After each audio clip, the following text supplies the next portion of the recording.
Bismillahirrahmanirrahim. Welcome to lecture series of inner product spaces, chapter number 7, mathematical methods. Please like, share and subscribe my channel.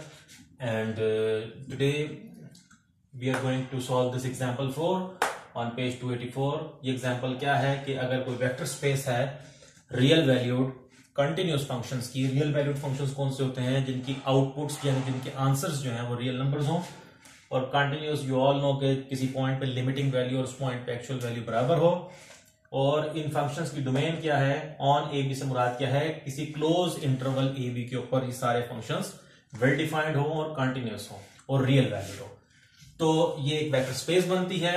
अब vector space declare हो चुकी है, ये vector space का proof भी इसका मौजूद है। We are not going to in the details of that vector space, कैसे बनी वेक्टर स्पेस। हमारा टारगेट यहां पर क्या है कि कोई से भी दो एलिमेंट्स जब वी के लिए जाएं और इस अंदाज में ऑपरेट करवाए जाएं तो ये एक इनर प्रोडक्ट स्पेस एक इनर प्रोडक्ट देती है आपको इस वेक्टर स्पेस पे। ये इनर प्रोडक्ट क्या है कि कोई से भी दो वेक्टर्स जब इसमें रखोगे और अब यहां पे वेक्टर्स फंक्शंस की फॉर्म में है, तो वो बेसिकली उन दोनों फंक्शंस की ए से बी इंटरवल तक इंटीग्रेशन के बराबर होगी। यानी यहां कोई से भी दो फंक्शंस की इनर प्रोडक्ट उन दोनों फंक्शंस के प्रोडक्ट की इंटीग्रेशन है क्लोज इंटरवल ए से लेकर के बी तक। ओके, यानी इस बात को ऐसे भी लिखा जा सकता है कि it is a to b f g at x, क्योंकि कोई से भी दो फंक्शंस की जो प्रोडक्ट है वो इस अंदाज में डिफाइन होती है। यानी एफ जी अगर प्रोडक्ट करनी है एक्स के ऊपर, तो दोनों की इमेजेस एक्स के ऊपर लेकर प्रोडक्ट जो है वो की जाए तो वो इसकी डेफिनेशन बनती है। यानी प्रोडक्ट ऑफ टू फंक्शंस से मुराद क्या है कि उन दोनों फंक्शंस की इमेजेस की प्रोडक्ट। ओके, तो इसको आपने इनर प्रोडक्ट शो करना है।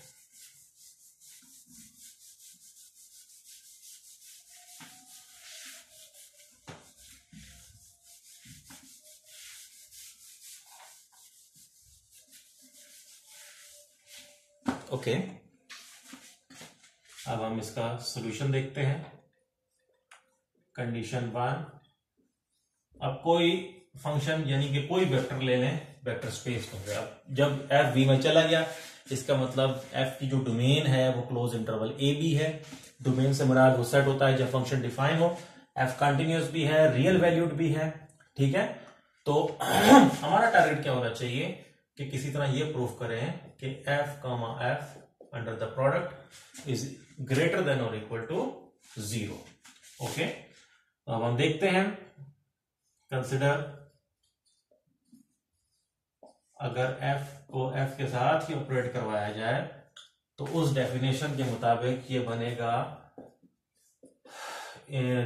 f के साथ ही प्रोडक्ट आएगी जो फंक्शंस की प्रोडक्ट होती है, और उसकी इंटीग्रेशन क्लोज इंटरवल ए से लेकर बी तक, यानी कि ये बराबर है एफ स्क्वायर एट एक्स की इंटीग्रेशन के, sorry f of x whole square बनेगा। अब आप अच्छे से जानते हैं कि किसी फंक्शन का स्क्वायर कैसे डिफाइन होता है। फंक्शन के स्क्वायर से मुराद क्या है कि उस फंक्शन की इमेजेस का स्क्वायर। ठीक है, यानी अगर आपके पास f एक फंक्शन है वेल डिफाइंड, तो इस फंक्शन का स्क्वायर कैसे कैलकुलेट होगा। इस फंक्शन के स्क्वायर से मुराद क्या है कि वो जो f की वैल्यूज थी x के ऊपर उनका स्क्वायर किया जाए। तो ये डेफिनेशन है स्क्वायर ऑफ फंक्शन की। Square of a function, function के स्क्वायर क्या होता है, फंक्शन की इमेजेस का स्क्वायर लें तो वो फंक्शन का स्क्वायर डिफाइन हो जाता है, एक नया फंक्शन आ जाता है। तो इसी पैटर्न पर इसको आप क्या कहोगे, f square at x d x.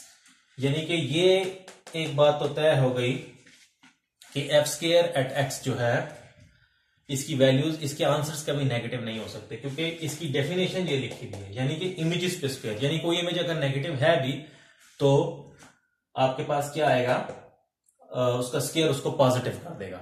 ठीक है, अब हमारे पास इंटीग्रेशन के अंदर एक थ्योरम होता है कि अगर कोई फंक्शन नॉन नेगेटिव हो तो उसकी इंटीग्रेशन भी नॉन नेगेटिव होती है। इसकी ऑब्वियसली बात है, ये थ्योरेटिकल चीज है, ये मतलब एमएससी लेवल की चीज है कि जहां पर ये चीज प्रूफ की जाती है, मगर इसको हम एक ज्योमेट्रिक वे में देख सकते हैं कि आपके पास इस फंक्शन का जो ग्राफ है वो कभी एक्स एक्सिस से नीचे नहीं आ सकता, बिकॉज ये फंक्शन हमेशा पॉजिटिव वैल्यूज लेगा। मतलब इसके जो वाइज आएंगे, वाई की वैल्यूज आएंगी, वो हमेशा पॉजिटिव रहेंगी।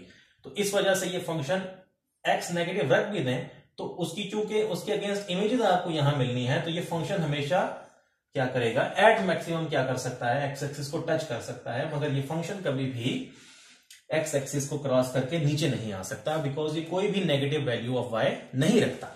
ओके, तो इंटीग्रेशन क्या कर रही होती है, आपके पास अगर ये ए है और ये बी है, तो इंटीग्रेशन आपको, जब आप ए से बी तक इंटीग्रेशन परफॉर्म करोगे, तो वो इंटीग्रेशन आपको area under the curve and above x axis from x is equal to a to x is equal to b देगी। यानी कि इंटीग्रेशन हमेशा आपको एरिया देती है, area under the curve and above x axis between x equals to a and x is equals to b.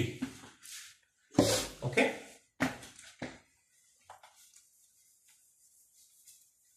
तो area is always non negative. Area at minimum क्या हो सकता है, एरिया एट मिनिमम 0 हो सकता है, इससे नीचे तो नहीं एरिया जा सकता आपके पास, खासतौर पे इस सेंस में जब फंक्शन का ग्राफ कभी भी एक्स एक्सिस से नीचे नहीं आ रहा।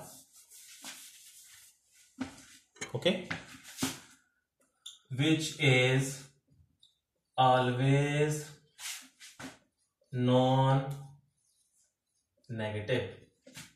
It implies f की f के साथ जो इनर प्रोडक्ट है वो नॉन नेगेटिव है, since f is arbitrary it holds for all f belongs to v. Condition number 2, let f belongs to v be such that कोई एलिमेंट वेक्टर स्पेस का ले लें इस किस्म का कि उसकी अपने आप के साथ जब प्रोडक्ट रखी जाए तो वो 0 आ रही हो। अब प्रोडक्ट डिफाइन कैसे की गई है, प्रोडक्ट तो ये कहती है कि दोनों फंक्शंस को प्रोडक्ट करें और उनका इंटेग्रल लें, तो वो बराबर है इस चीज के, बिकॉज ये डिफाइन किया गया है एग्जाम्पल के स्टार्ट में। यानी कि क्या हो जाएगा, f square at x d x बन जाएगा। पहले इनिशियली बेशक आप अगर थोड़ी क्लैरिटी चाहते हैं तो एफ ऑफ एक्स का होल स्क्वायर कर लें। अब मैंने शुरू में बताया था कि एफ ऑफ एक्स के होल स्क्वायर से मुराद क्या होता है, एफ स्क्वायर एट एक्स होता है। यानी कि जब आप किसी फंक्शन का स्क्वायर करना चाहते हो, फंक्शन का स्क्वायर करना चाहते हो, एलिमेंट के स्क्वायर की बात नहीं कर रहा, तो वो उस फंक्शन के इमेजेस के स्क्वायर के थ्रू डिफाइन किया जाता है। यानी कि f square at x is basically square of f of x. ठीक है, यानी अगर आपको एफ स्क्वायर एट 1 कैलकुलेट करना है तो ये वही है जो एफ ऑफ 1 का स्क्वायर आएगा। ये लॉजिक है इसके पीछे।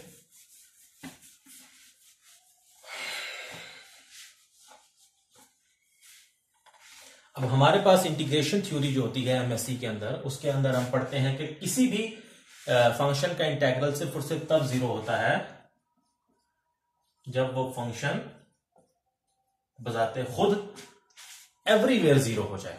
यानी कि इससे मुराद है आइडेंटिकली 0।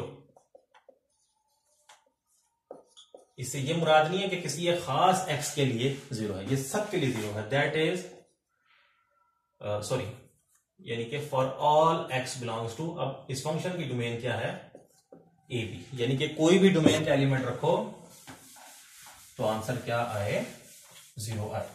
अब एफ स्क्वायर एट एक्स से क्या मुराद है, इससे मुराद है एफ ऑफ एक्स का स्क्वायर 0 है for all x belongs to, यानी कि कोई भी एक्स रखें, एफ को अप्लाई करें और स्क्वायर लें तो आंसर हमेशा 0 आ रहा है प्रीवियस वर्किंग की वजह से, और इफ एंड ओनली चल रहा है साथ साथ। और ये चीज सिर्फ और सिर्फ कब मुमकिन है, किसी भी चीज का स्क्वायर 0 कब होता है, जब वो चीज खुद 0 हो। और ये चीज for all x belongs to a b के लिए हो रही है। ठीक है, अब कोई फंक्शन अगर अपनी तमाम तर वैल्यूज अपनी तमाम तर इनपुट्स के ऊपर अगर 0 दे रहा है तो वो फंक्शन बेसिकली एक जीरो फंक्शन है, ठीक है। वो फंक्शन क्या है? जीरो फंक्शन है। ओके, तो हमने स्टार्ट क्या किया था? That is we have proved that f comma f is equal to 0 if and only if f itself is 0। तो ये कंडीशन 2 हमने प्रूव कर दी। For all since f is arbitrary, so this will hold for all the functions coming from the vector space V।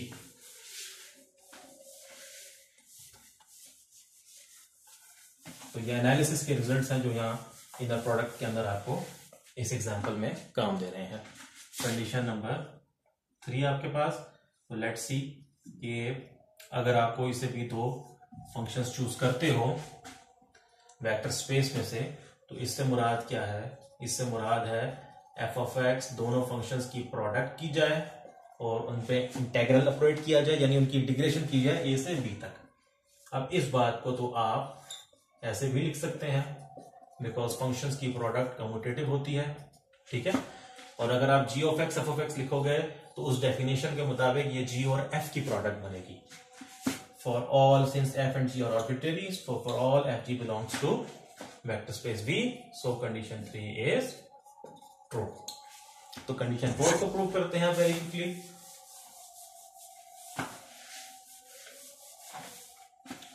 Condition 4 is let a be the field elements and कोई से 3 functions ले लें f g and h।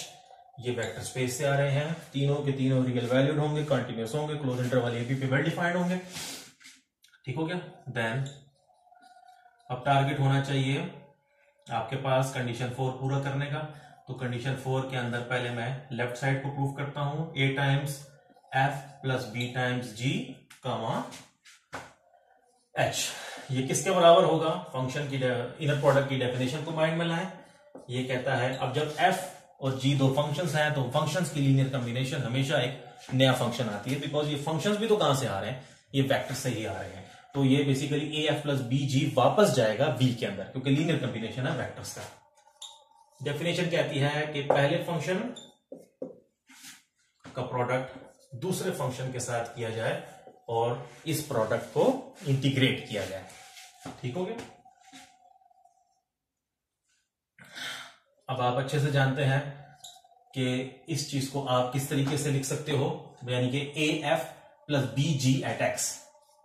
ये बात जब ये जी पे, ये फंक्शन जी पे एक्ट होगा तो इस अंदाज में एक्ट करेगा। बेसिकली यहां पर मैंने सम ऑफ टू फंक्शंस की डेफिनेशन लगाई है, यानी कि अगर आपके पास ए एक फंक्शन है और बी दूसरा फंक्शन है, दोनों एक्स के ऊपर वेल डिफाइंड है, तो इन दोनों का सम कैसे डिफाइन किया जाएगा? f1 f2 लेके किया जाता है आमतौर पे, but it doesn't matter, a of x plus b of x। तो बेसिकली यहाँ a f एक फंक्शन है तो वो अप्लाई हो, और b g दूसरा फंक्शन है, तो ये सम ऑफ टू फंक्शंस की डेफिनेशन अप्लाई हो गई। Into h of x dx is equal to integration from a to b।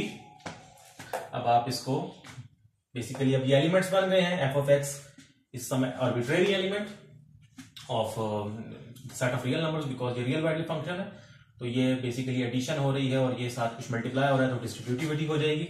a times f of x multiply by h of x plus b times g of x into h of x dx। Okay, अब हम integration theory की मदद से ही ये बात जानते हैं कि f1 और f2 की इंटीग्रेशन अगर हो रही हो तो ये f1 और f2 की इंडिविजुअल इंटेग्रल्स के बराबर होता है। यानी f1 जमा f2 को इंटीग्रेट करना ऐसे ही है जैसे f1 को इंटीग्रेट किया जमा f2 को इंटीग्रेट किया और ऐड किया।